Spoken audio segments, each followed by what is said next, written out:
Bisi-bisi kena bilang tinggi na sungkot. Kita gede. Ada sepupuku asal datang ke rumah pasti teler. Asal datang ke rumah bilang siapa kau bilang ballo kau tidak baik. Aku bilang mati dia. Apa saya marahi dia? Tidak.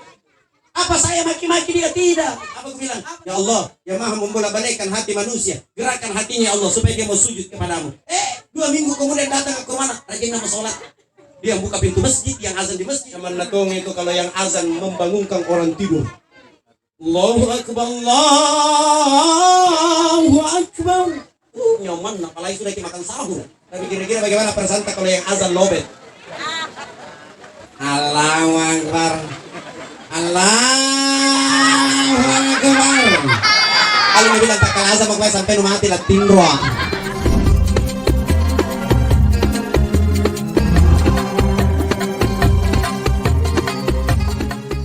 Atau yang lebih dikenal dengan Dai Raja, dengan hormat disilakan.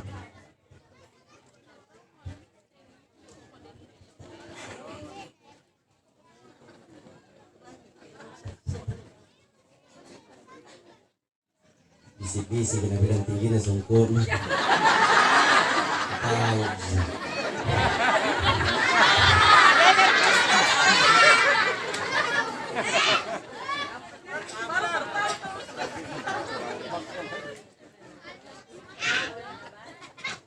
Assalamualaikum warahmatullahi wabarakatuh.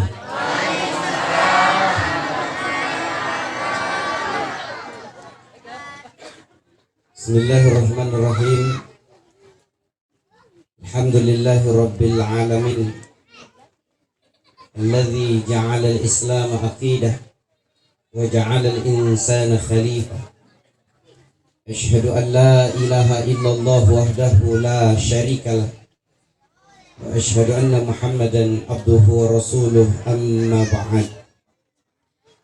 Faqala ta'ala alladzi khalaqal mauta wal hayata liyabluwakum ayyukum ahsanu amala wa huwal azizul ghafur.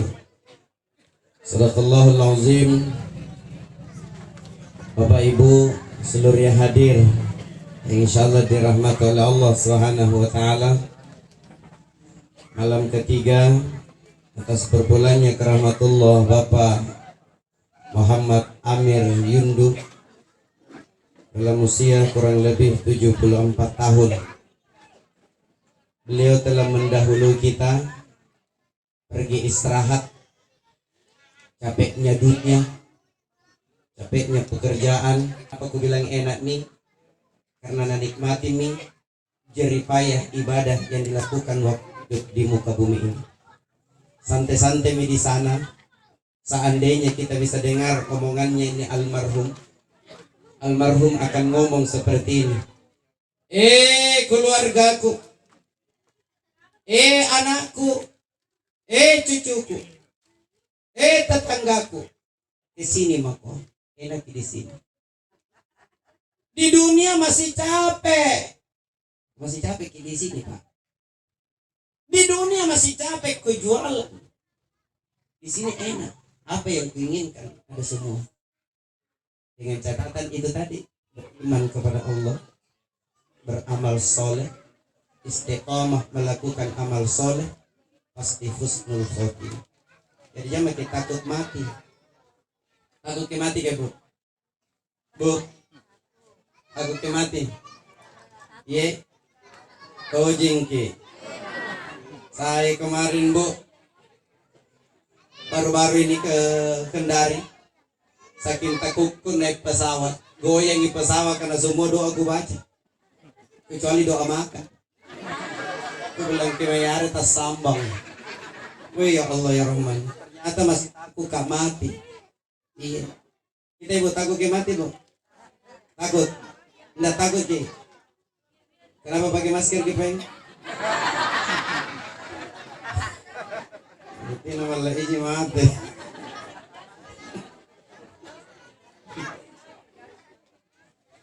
Yang intinya apa yang akan dibawa menghadap Allah ketika malaikat pencabut nyawa, Bu? Ibu, minta maaf gantian Ki bicara dulu Ibu Di. Karena ini malam kupaksakan untuk datang karena demam Kak. kurang enak badan ini suara aku ini serak-serak becek. Oh serak-serak basah. Ya jadi kupaksakan karena jika telepon yang ku takutkan nanti SMS-kan nanti di lapangan.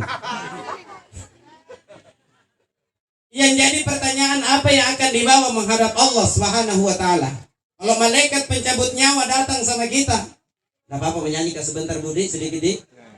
Bila Israel datang memanggil, tubuh terbujur di pembaringan, sekujur badan akan menggigil, sekujur tubuh kan kedinginan. Tiada lagi gunanya harta, kawan karib, sanak saudara. Ibu, kalau malaikat pencabut nyawa datang kepada kita, tidak ada lagi gunanya harta, Ibu. Tidak ada lagi gunanya rumah ta, tidak ada lagi gunanya mobil ta, tidak ada lagi gunanya uang ta yang ada di bank. Tidak ada lagi gunanya Pak Ibu. Keluarga tempelnya kalau mau kita ikuti turun di kuburan. Ada 2 yang antar, ada 3 yang antar kita ke kubur, 1 yang tinggal, 2 pulang ke rumah kita. Apa itu? Keluarga kita akan mengantar kita ke kubur, harta kita akan ikut mengantar ke kubur. 2 yang kembali, 1 yang temani kita. Apa itu? Amal ibadah kita. Makanya persiapkan diri kita menghadap Allah Subhanahu wa taala. Kenapa orang takut mati? 2 penyebabnya Pak Ibu. Terlalu cinta kepada dunia. Cinta duduk sama rumah tak, cinta duduk sama mobil tak, cinta duduk sama suami, kalau cinta sama istri kita, anak-anak kita, akhirnya apa? Tidak ada bekal yang akan dibawa menghadap Allah. Itu kedua. Bu, kalau kutanya Kiai pergi mall, kalau banyak uang, beda itu jalan. Beda itu kalau orang yang banyak uang jalan masuk di mall dengan orang yang tidak ada uang. Kalau banyak uang tak jalan masuk di mall, beda. Berapa itu harganya baju? 3 juta, murah. Jangan lupa kapan kau. Oh murah. Coba Bu, aku bilang ayo pergi mall baru tidak ada uang tak. Wih, berarti tak kondrodoni masuk. Pelan-pelan itu jalan masuk, kan ditakutkan ada yang disenggol jatuh na bayar. Itu kalau tidak ada uang. Begitu juga Ibu, kalau kita pindah alam dari alam dunia ini, kita pindah alam ke alam barzah, tidak bawa bekal apa-apa Ibu, sengsara kita di jalan. Bu, singkat ini aku sampaikan jamak panjang lebar 3 jaman lah. Hanya kita duduk sampai 3 jam. Kalau hanya kita duduk make pendek kalau motor ya kan. Enak dikit. Bapak Ibu, tadi malam Pak Kiai sudah sampaikan semua, barangkali saya usah pura tamami. Iya, jadi kebetulan Pak Kiai tadi malam itu Kiainya anakku. Anak-anakku ada mondok di sana baca kitab. Jadi nanti 4 tahun ke depan saya tinggal belajar sama anakku. Jadi bukan anakku yang belajar sama saya, tapi saya belajar sama anakku. Karena hebatnya, yang bisa dibaca kitab gundul. Saya yang gondrong lagi masih susah ku baca. Lagi yang gundul kan. Bu, Pak, mau tahu matinya orang baik? Ada 3 tanda-tandanya. Pertama, perhatikan di jidatnya, keluar keringat sedikit di jidatnya. Tidak banyak, sedikit. Bertanya sahabat, ya Rasulullah, kenapa keluar keringat di jidatnya? Apa yang dilakukan waktu hidupnya? Rasulullah mengatakan, orang seperti ini bagus sujudnya kepada Allah. Bagus sujudnya kepada Allah. Saya minta maaf Pak Budi, besok-besok ada orang yang rajin ke masjid di Jannatul Firdaus, meninggal tidak keluar keringat di jidatnya. Jadi salahkan yang tuh salahkan hadis. Pertanyakan tongi dulu orangnya. Karena orang sholat itu 2 Pak. Ada yang mendirikan, ada yang melaksanakan. Ayo Bu, berat mana mendirikan apa melaksanakan? Kalau ada yang bisa jawab, Bu kasih lagi haji. Mendirikan. Kalau mampu. Berat mana mendirikan apa melaksanakan? Mendirikan. Melaksanakan anak-anak juga bisa melaksanakan. Yang berat ini yang mendirikan Pak. Kalau kita mau tahu yang mana mendirikan, yang mana melaksanakan, jangan mati ke masjid di hati bilang bagus sholatnya, tidak. Tapi pamupura nggak, bukan tolak ukur Pak. Karena biasa bolak-balik ke masjid, keluar dari masjid masih ada cerita orang. Itu di tempat lain. Kalau di sini insya Allah Sama.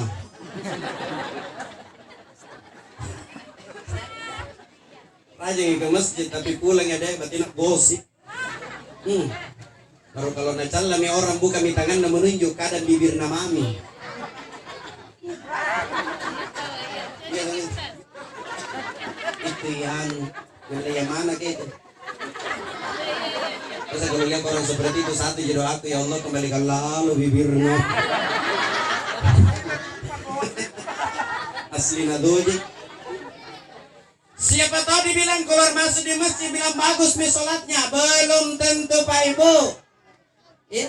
Siapa tahu dibilang bolak-balik mi tanah suci baru dibilang bagus sholatnya, belum tentu. Justru yang biasa bolak-balik tanah suci kadang muncul kesombongannya Pak. Tidak ditanya ngomong sendiri. Ada itu kalau duduk-duduk di restoran Pak. Apa dia bilang saya ini 7 kali mat kesini. Siapa tanya kok?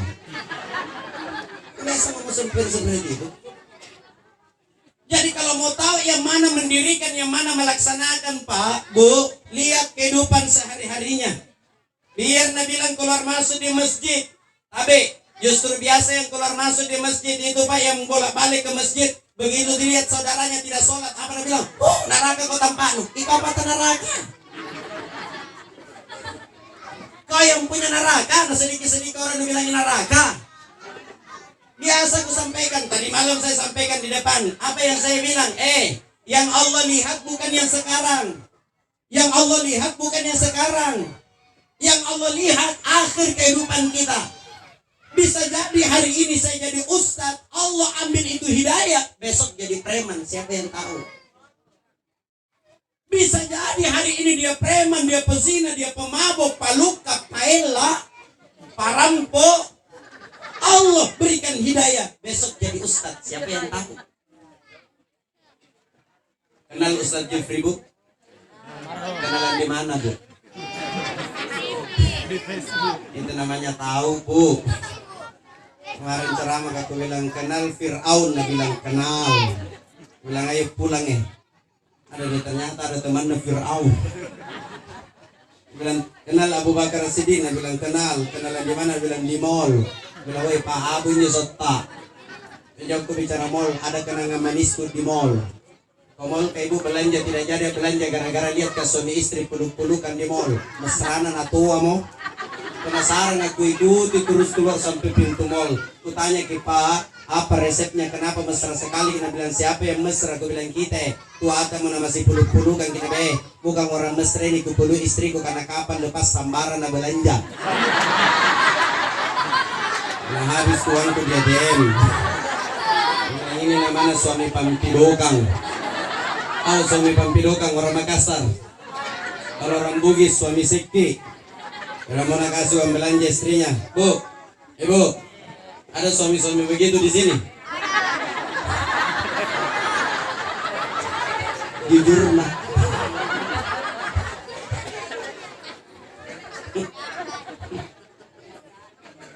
Jangankan sekarang Bu, pada zaman Rasulullah saja nah ada itu suami begitu Bu. Istrinya Abu Sofyan datang mengadu kepada Rasulullah.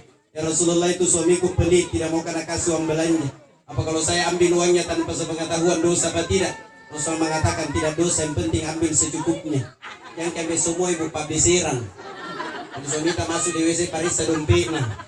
Kalau ada 500.000 ambil tomaki 50.000. Beli ikan katambak bakar rica-rica, hidangkan di meja. Begitu suami kita datang pasti nabi, dedenya mana masakan istri? Gue bilang tomaki hanya memantau itu ada di luka. Senang kok. Lanjut. Sampai di mana? Ustadz Jeffrey masa lalunya bagaimana Pak Ibu? Mulai sabu-sabu sampai busa-busa nampak ngasing. Begitu Allah berikan hidayah sama Uje, siapa yang tidak kenal? Betul apa betul? Jadi jangan sedikit-sedikit bilang kau neraka tampakmu, belum tentu tahu. Siapa tahu akhir kehidupannya diberikan hidayah oleh Allah. Jangan tongkis sembilan. Weh, Ustadz Raja ya masuk di dalam sorga karena ceramah ke sana kemari. Belum tentu dijamin kah? Ustadz juga manusia coy. Siapa yang tahu kah kalau saya keluar daerah? Betul apa betul Bu?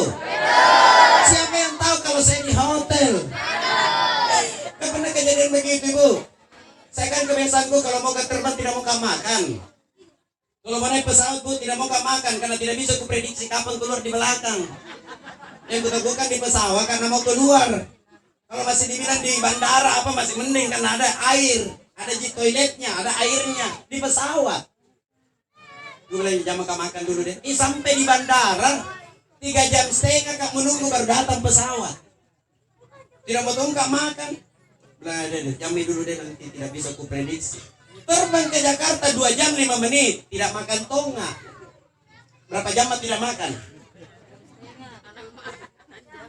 Gue bilang deh, sampai di Jakarta dia baru makan kak. Begitu keluar dari pintu bandara, ada nih tulisan di situ jemputan Dai Raja.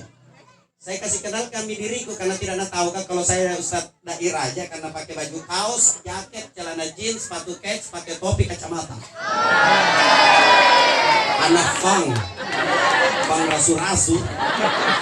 Aku bilang Kang, kalau orang Bandung kan dipanggil Akang, Kang, saya Dai Raja. Oh iya Ustadz, ayo buruan Ustadz, udah ditungguin di sana Ustadz. Ayo kita ke mobil yuk. Neng apa nih, kita bisa tuh macam loga nih. Daripada temanku loga, baru neng Jakarta loga kina minaum bahasa Mangkasarana. Nah cari ke temannya, dia bilang ngomong-ngomong, ini teman-teman pada kemana ngasing sih. Nah bilang Tom itu temannya satu ke Bugis, dia bilang gak tahu tuh mak golok kali. Apa gue bilang? Gue bilang Kang, bisa minta tolong nggak? Dia bilang apaan Ustadz? Isi kampung tengah dulu dong. Apa jawabannya Ustadz? Minta maaf menurut panitia di Bandung nggak boleh makan di mana-mana. Udah disiapin Ustadz, tenang aja Ustadz. Saya bilang berapa jam sih ke Bandung? Baru sanggup mau ke Bandung. Berapa jam sih ke Bandung? Dan insya Allah 2 jam Ustadz. Ternyata 4 jam nggak baru sampai. Kamacetongi lagi di tol kan. Taparku luar biasa bilang gimana? Kita mesti nggak makan ini macet. Sampai di rumahnya teman, anggap angkus saya mau makan besar-besaran. Kayak kita di sini kalau ada tamu dari daerah kan pasti isi kulkas keluar semua. Atau paling tidak dibawa ke tempat di restoran kah, di rumah makan kah. Anda sampai di rumahnya temanku, mie jina telur. Aku bilang kepakai jalabat, tanjing. Jadi aku makan tomi, kalau aku bilang mungkin sebentar makan lagi. Ternyata langsung ke lokasi acara, baru 5 orang diceramah, Ananda yang uji. Ustaz Jeffrey. Jam berapa selesai acara? 1:30. 1:30 malam. Wih laparku. Keluar keringat dingin.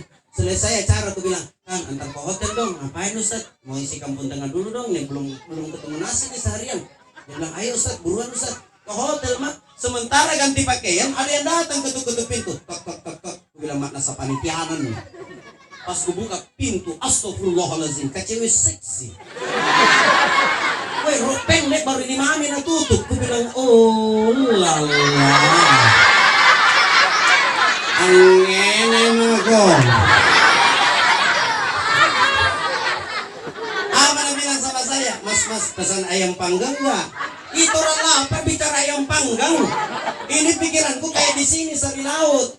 Gue bilang kalau ada ayam pasti ada nasinya. Jadi gue bilang iya. Kebetulan gue lapar nih. Untung itu sopir masuk di kamarku. Apa dia bilang? Ustadz jangan Ustadz, itu bukan ayam panggang betulan. Saya bilang ayam panggang apaan? Dia bilang tuh pahanya yang ditawarin. Astagfirullahaladzim. Tapi sempat tuh itu pikir-pikir. Ustadz juga manusia. Woi manusia tonjang. Tapi coba Pak Ibu, seandainya malam itu saya berzina, siapa yang tahu gak di sini? Siapa yang tahu gak di sini kalau saya berzina? Pasti yang gak pantas Ustadz Raja masuk surga. Padahal perbuatanku jauh lebih bijak. Jadi jangan maki suka bilang neraka kau tampaan. Belum tentu tahu. Siapa tahu akhir kehidupannya diberikan hidayah oleh Allah. Jangan maki jauh-jauh lagi Pak Ibu deh. Ada sepupuku asal datang ke rumah pasti teler. Asal datang ke rumah bilang siapa kau bilang ballo kau tidak baik. Aku bilang mati dia. Apa saya marahi dia? Tidak. Apa saya maki-maki dia? Tidak. Apa saya bilang, oi cika mari mako. Seandainya itu baik, ini masih dilakukan. Apa jawabannya? Hanya mangiji cika. Begitu masuk sholat asar, waktu asar itu waktu masuk di masjid, apa aku bilang? Ya Allah, ya maha membolak-balikkan hati manusia. Gerakkan hatinya ya Allah supaya dia mau sujud kepadamu. 2 minggu kemudian datang ke rumah, rajin nama sholat. Dia buka pintu masjid, yang azan di masjid, walaupun azan tak balik-balik. azan na hayal al-falah duluan. Apakah di sini di Jannatul Firdaus apakah duluan? Hayal al-salah duluan tuh, anna hayal al-falah duluan. Baru nacambu hayal al-salah. Istrinya ngomong sama saya, dia bilang, Ustaz, itu subuh buta tadi subuh tuh azan subuh. Seharusnya kan kalau azan subuh as-salatu khairum minan naum. Apa nak baca ya? As-salatu wassalamu alaikum. Pandai kita sih gitu. Apa harus disalahkan? Tidak, dia proses. Jadi jangan suka menyalahkan orang, betul apa betul? Jadi kalau kita mau tahu yang mana mendirikan, yang mana melaksanakan, lihat kehidupan sehari-harinya. Kalau tutur katanya baik, menghargai siapa saja, pejabat dihargai, rakyat biasa dihargai, orang kaya dihargai, orang miskin dihargai, tidak melakukan perbuatan yang tidak baik, ini yang kena ayat. Inna sholata tanha anil fasya'i wal munkar. Sesungguhnya sholat itu mencegah orang dari perbuatan keji dan mungkar. Masih mending itu melaksanakan sholat daripada tidak sholat sama sekali. Betul apa betul, Bu? Bu, jangankan orang yang tidak sholat, orang sholat saja dapat ancaman dari Allah. Apa ancamannya orang yang sholat? Fawailul lil musallin, sungguh celaka orang yang sholat. Orang sholat saja celaka, Pak. Bagaimana yang tidak sholat? Yang mana itu? Alladzina hum an sholatihim sahun. Dia lalai dalam sholatnya. Dalam kitab Al-Kabair dikatakan, yang termasuk lalai dalam sholatnya, yang suka tunda-tunda waktu sholat. Azan zuhur orang di masjid, Nabi bilang 770. Katanya sudah semua lagi sholat isya. Yang sudah iya, yang belum kan biasa ada modus begini. Pulang patas ya deh, baru sholat isya. Sekali na pulang kita siapa na bilang baring-baring dulu deh. Dan itu ustaz kalamana ceramah 3 na bahas saya semua nak kena. Tertidur jam 1 baru bangun. Apa tidak boleh sholat isya? Boleh. Yang penting sebelum masuk waktu subuh. Cuman ini kategori menunda-nunda karena banyak di waktu. Nah tapi bilang sebentar pi. Bu, ibu, mau tahu siksaannya? Mau tahu siksaannya orang yang suka tunda-tunda waktu sholat? Mau? Pada zaman sahabat, ini bukan pada zaman Rasulullah. Ada seorang gadis meninggal. Yang kasih turun di liang lahat kakaknya. Ini kakaknya ada uangnya di kantong depannya dia taruh. Begitu kasih turun, tidak sadari kalau uang ini jatuh. Setelah ditimbun, kembali ke rumahnya, nah cari ini uang. Lama nah cari, nah bilang di mana uangku? Lama pi baru ingat. Barangkali waktu ku kasih turun adekku di liang lahat, nah terjadi itu uang. Tengah malam pergi nak bongkar kuburan. Nah bongkar itu kuburan. Baru sampai di papan pengalasnya supaya papan tanah itu tidak jatuh turun. Tiba-tiba mami bergeser ini papan. Ada api yang berkobar. Dia timbun kembali, lari ke rumahnya omaknya. Dia bilang, "Ma, dosa besar apa karena lakukan adekku waktu hidup?" Dia bilang, "Kenapa kak?" Dia bilang, "Dari ke kuburannya, mau kubongkar itu kuburan karena kuperkirakan uangku dibawa." Tiba-tiba mami bergeser ini papan. Ada mami api yang berkobar, panasnya mak. Belum pernah saya rasakan sepanas itu di muka bumi. Dia bilang, "Tidak ada gitu sana dek, baik ji. Rajin ji puasa, baik ji sama orang, tidak suka dicerita orang, rajin kan gitu sholat, cuman apa mak? Suka tunda-tunda waktu sholat." Hal ini dilaporkan kepada salah seorang sahabat. Sahabat ini mengatakan, salah satu penyebab orang dibakar dalam kubur gara-gara suka tunda-tunda waktu sholat. Coba, tunda-tunda saja waktu sholat dapat ancaman, bagaimana yang tidak sholat? Mau kita oke lagi ancaman yang tidak sholat? Mau? Tapi pamopura nggak minta maaf, kasar ke mulutku barangkali pak. Pernah kita dengar ada anjing tengah malam panjang raungannya? Tidak akan menggonggong pak. Kalau menggonggong, menggonggong itu. Ini yang panjang persis. Kenapa kak dicontohin?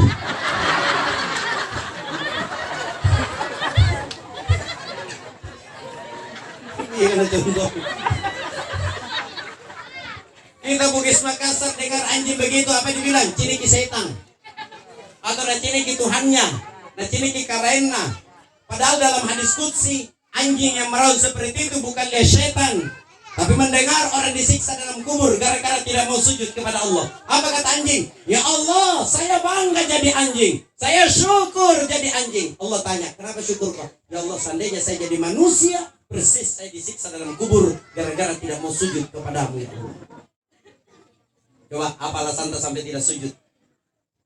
Apa kira-kira alasan tak? Aku kasih semua saya jawabannya. Kenapa engkau tidak sujud kepadaku? Apa jawaban tak? Ya Allah kaya, banyak hartaku, sibuk kau urus jualanku, sampai tidak sujud. Allah balik tanya, oh itu alasanmu sampai tidak sujud kau karena sibuk kau urus hartamu yang banyak itu. Yang mana lebih kaya, kamu apa Nabi Sulaiman? Nabi Sulaiman pak, kekayaannya, pekarangannya 1 hektar kerikilnya emas. Saking kayanya Nabi Sulaiman pernah mengadu kepada Allah, ya Allah, di muka bumi ini saya yang paling kaya. Apa kata Allah? Betul Sulaiman. Mau kami minta izin ya Allah, mau ku kasih makan seluruh makhlukmu yang ada di muka bumi. Coba bayangkan, saking kayanya Nabi Sulaiman mau nak kasih makan seluruh makhluknya yang ada di muka bumi. Apa kata Allah? Silakan Sulaiman, ku kasih ke waktu 3 hari untuk kumpulkan makanan. Cukup 3 hari, Nabi bilang Allah, Sulaiman sudah selesai. Nabi bilang sudah ya Allah. Nabi bilang satu mau dulu kau kasih makan. Nabi bilang apa itu ya Allah? Nabi bilang ikanku mau dulu di dasar laut. Namanya ikan nun. Apa kata Allah? Nun naik ke permukaan. Ada tambahan rezeki dari Sulaiman. Baru 1 kali mengunyah ini ikannya Allah yang namanya ikan nun. Habis terkuras hartanya Nabi Sulaiman. Apa Nabi Sulaiman tidak sujud? Sujud. Oh iya, kenapa tidak sujud? Karena bilang ya Allah miskin. Sibuk cari sesuap nasi. Allah balik tanya, yang mana lebih miskin, kau apa Nabi Isa? Nabi Isa di atas gunung 300 tahun hanya dedaunan yang belum makan. Apa Nabi Isa tidak sujud? Sujud. Weh kaya, kenapa tidak sujud? Karena bilang ya Allah, mengerti dia gitu kapan? Kau sakit kah? Sakit apa kok? Sakit dispenser. Apa yang dispenser? Panas dingin. Oh itu alasanmu sampai tidak sujud kok. Yang mana lebih parah penyakitnya, kamu apa Nabi Ayub?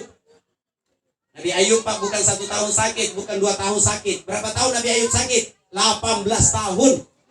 Itu cobaannya luar biasa Nabi Ayub.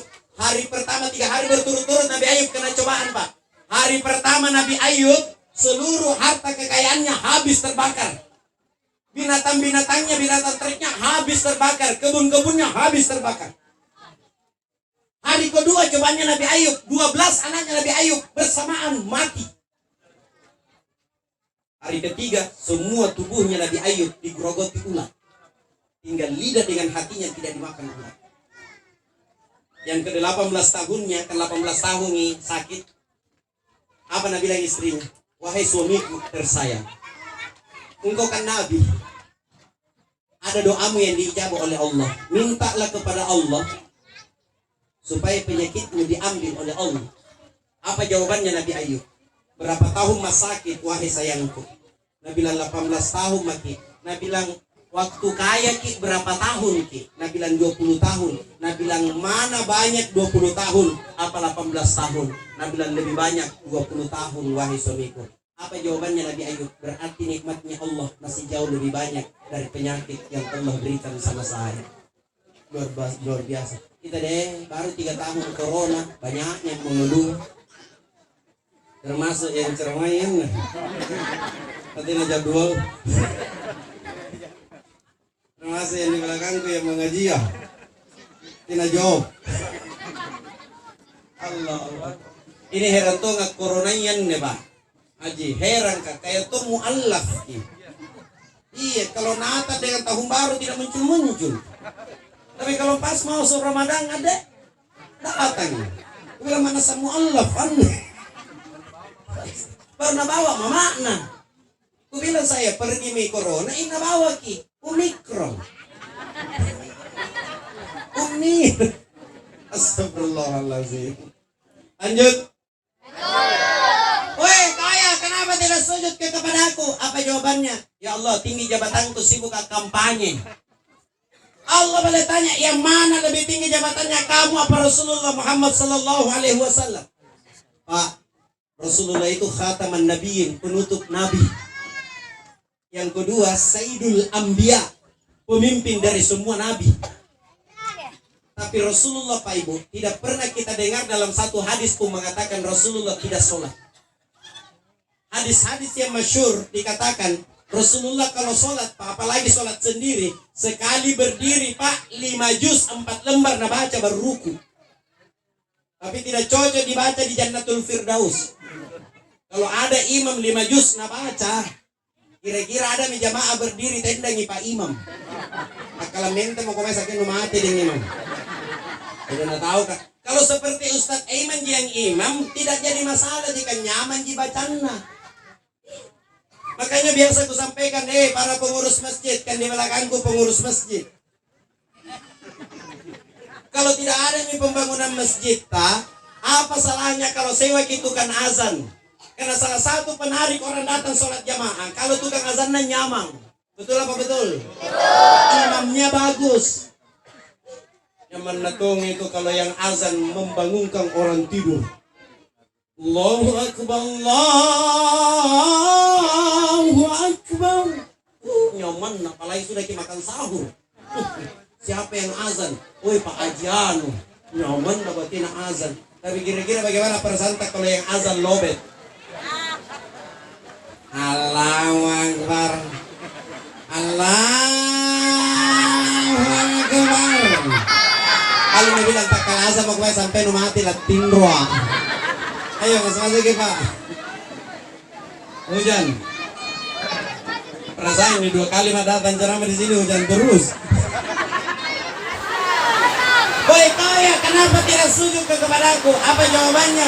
Ya Allah, cantik gak dari ke salon make up. Kapan ambil air wudhu, hilang ibadahku. Ini banyak ibu-ibu tuh kalau mau pergi di pesta, keren. Bedaknya ya Allah ya Rahman, tidak sholat nih. Tidak mau ambil air wudhu. Kenapa tidak mau ambil air wudhu? Dan bilang hilang ibadahku. Baru alisnya sudah natato. Ada tuh alis dia tuh nyina percantik. Nah kasih kecil no apa? Ada mentong orang kada cukur mantoli baru di atas tikungan. Apa katanya isincang. Yang kemarin gede, kalau kemarin berarti kita itu. Ya Allah ya Rahman. Apa kata Allah? Oh itu alasanmu sampai tidak mau kau sujud. Yang mana lebih gagah, lebih cantik kamu apa Nabi Yusuf? Kegagahannya Nabi Yusuf Pak sepertiga dunia ini. Kegagahannya Nabi Yusuf sepertiga dunia ini. Tidak bersingkat. Mau tahu lagi matinya orang baik Pak Ibu? Perhatikan bibirnya. Bibirnya kering seperti orang berpuasa. Bertanya lagi sahabat, ya Rasulullah, kenapa kering bibirnya?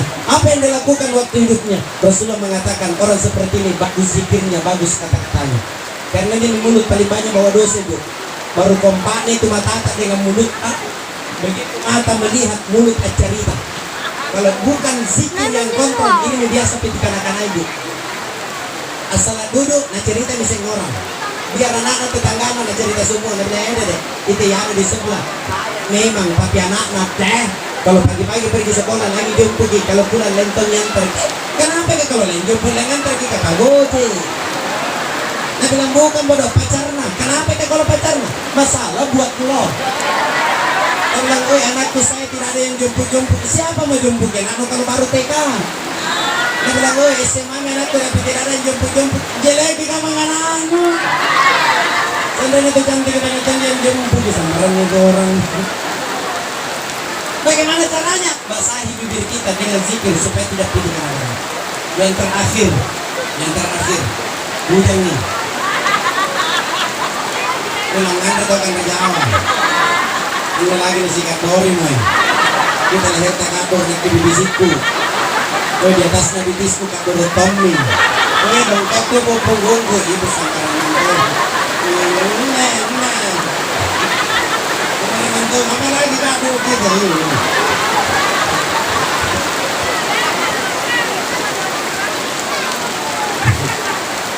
Yang ketiga mau tahu matinya orang baik, dengar aja Bu. Yang ketiga mau tahu matinya orang baik Bu, perhatikan pinggir matanya. Keluar air mata sedikit sih. Bertanya sahabat, ya Rasulullah, kenapa keluar air matanya? Dia menangis tinggalkan dunia atau dia menangis tinggalkan hartanya? Rasul mengatakan, orang seperti ini tidak menangis. Saya bilang, kenapa ya Rasulullah? Dia bilang, waktu hidupnya orang semua ngorok tengah malam, dia paksa buka matanya, ambil air wudhu, sujud di tengah malam. Berarti sholat tahajudnya bagus. Bu, pernah ke sholat tahajud merinding bulu-bulu tak? Tapi bukan takut. Lele mentoni dirasa, kenapa begini perasaanku? Dingin di lain-lain. Ternyata Pak Ibu, orang yang sholat tahajud itu 9 sak malaikat ke belakang berjejer. Panjangnya ke kanan dan ke kiri, itu sejauh mata memandang. Makanya coba kita tanya yang rajin sholat tahajud. Tanya saya yang rajin sholat tahajud. Yang rajin sholat tahajud, apa yang pernah engkau minta kepada Allah yang Allah belum kasih? Apa yang pernah engkau minta kepada Allah yang Allah belum kasih? Karena janjinya Allah, sepertiga malam Allah turun ke muka bumi. Allah tanya kepada malaikat, bukan berarti aku tidak tahu. Allah tanya sama malaikat, malaikatku, adakah hambaku yang malam ini memohon ampun kepada aku? Malaikat jawab, ada ya Allah, akan ku ampuni dosanya. Ternyata sholat tahajud pengampunan. Adakah hambaku yang malam ini memohon sesuatu kepada aku? Malaikat jawab, ada ya Allah, akan kuberikan apa yang dia minta. Jadi kalau ada sesuatu yang kita inginkan, Bu, minta lagi kepada Allah. Saya, Bu, kalau tidak ada uangku, tidak pernah Kak mau mengeluh sama orang. Biar mengeluh belum tentu kita kasih. Saya lebih bagus mengeluh kepada Allah yang maha kaya dan maha pemberi. Lewat apa? Sholat tahajud. Apa doa itu, Bu? Ya Allah, kalau rezekiku masih ada di langit, turunkan. Kalau masih ada dasar bumi, naikkan. Kalau masih jauh, dekatkan. Kalau masih ada di pegadaian, tebuskan.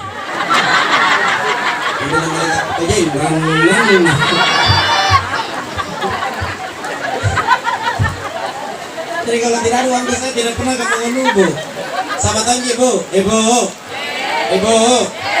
Kalau ada masalah, tak jangan curhat sama teman tak. Iya. Kalau curhat sama teman tak kanda-kanda lah karena tambah masalah tak, Bu. Coba lebih bagus curhat kepada Allah yang maha kaya, yang maha pendengar dan maha penyelesai masalah. Kalau curhat ke tak nak tambah masalah tak. Coba make disi-disi. Jangan kau bilang-bilang mah. Kalau kau dulu gue kasih tahu. Nah sahabat nih. Nah bilang kau nih kemana? Apakah? Bukan adakah? Kalau ada kan Jo. Atau kalau ada kacip. Apakah? Dia bilang gue. Tapi itu dia kau tidak bilang-bilang. Kau bilang tidak. Apakah? Suamiku selingkuh. Yang ditemani curhat cepat atau lambat pasti ada teman. Pasti disitoni. Jangan kau bilang-bilang. Kau tahu gini gue kasih sahabat. Nah bilang kami kemana? Apakah? Jangan mau kau deh. Nanti ngomong kau. Bilang tahu gini kita suka ini yang selingkuh. Dia yang tahu. Yang satu pasti ada tuh sahabat di situ. Jangan kau bilang-bilang ya. Akhirnya satu pasar 46 tahu kalau suami kita coba begitu ada masalah, ambil air wudhu, hamparkan sajadah kepada Allah. Allah akan mengatasi masalah tanpa masalah. Tidak ada yang tawang. Satu. Dia bilang dikasih ganti maiku, dia bilang mau aku lanjutkan, mau pulang. Tapi mau makan gue. Di atas mau simpan Om. Ya. Oh. Lanjut. Tapi Pak Ibu, kalau mau cepat doa tadi ijabah oleh Allah, jangan nanti ada masalah. Tak baru mau sholat tahajud. Anggap keselingkuh suami, nah baru mau sholat tahajud. Ya Allah, kudu mau sholat tahajud, selingkuh suamiku. Apa dah bilang mereka kepaloi kau? Dari mana aja loh? Apa salah Ustaz kalau nanti ada masalah aku baru mau dekat dengan Allah? Tidak salah Ibu, tapi proses dijabahnya doa alamatnya. Jadi jauh sebelum punya masalah, ayo dekatkan diri kita kepada Allah Subhanahu wa Ta'ala. Mudah-mudahan almarhum Bapak Muhammad Amir Yuda dilapangkan yunduk, dilapangkan kuburnya oleh Allah Subhanahu wa taala, diberikan cahaya dalam kuburnya, diberikan penglihatan yang luas dalam kuburnya. Mudah-mudahan segala amal kebaikannya diterima oleh Allah dan dosa-dosanya diampuni oleh Allah Subhanahu wa taala. Ayo semua yang hadir sama-sama kita baca umul kitab untuk almarhum. Al-Fatihah. A'udzubillahi minasyaitonir rajim. Bismillahirrahmanirrahim. Alhamdulillahirabbil alamin arrahmanir rahim maliki yaumiddin iyyaka na'budu wa iyyaka nasta'in ihdinas siratal mustaqim siratal ladzina an'amta 'alaihim ghairil maghdubi 'alaihim waladdallin. Amin. Allahumma ighfir lahu Allahumma ighfir lahu warhamhu wa'afihi wa'fu anhu. Allahumma ighfir lana wa liwalidayna warhamhuma kama rabbayana shighara wa li jami'il muslimina wal muslimat wal mu'minina wal mu'minat al ahya'i minhum wal amwat. Rabbana atina fid dunya hasanah wa fil akhirati hasanah wa qina adzaban nar. Wa sallallahu ala sayyidina Muhammadin walhamdulillahi rabbil alamin. Amin ya rabbal alamin. Mohon maaf. Wassalamualaikum warahmatullahi wabarakatuh. Kalau tadi kita telah bersama-sama mendengarkan ceramah takziah yang mana telah diantarkan oleh Bapak Ustadz Raya Udin Pato atau yang biasa dikenal Dai Raja. Atas nama keluarga besar almarhum mengucapkan banyak terima kasih karena sudah meluangkan waktunya untuk hadir di malam hari ini untuk membawakan ceramah takziah. Mudah-mudahan apa yang disampaikan beliau bisa bermanfaat bagi kita semua yang hadir, terutama kepada keluarga yang ditinggalkan almarhum. Para hadirin jemaah takziah yang sama-sama dimuliakan Allah Subhanahu wa taala, dengan berbunyinya tadi bacaan doa yang dipimpin langsung oleh Bapak Ustadz, maka berakhir pula lah perjumpaan kita di malam hari ini. Dan atas nama keluarga besar Bapak Muhammad Amir Yunduk mengucapkan banyak terima kasih kepada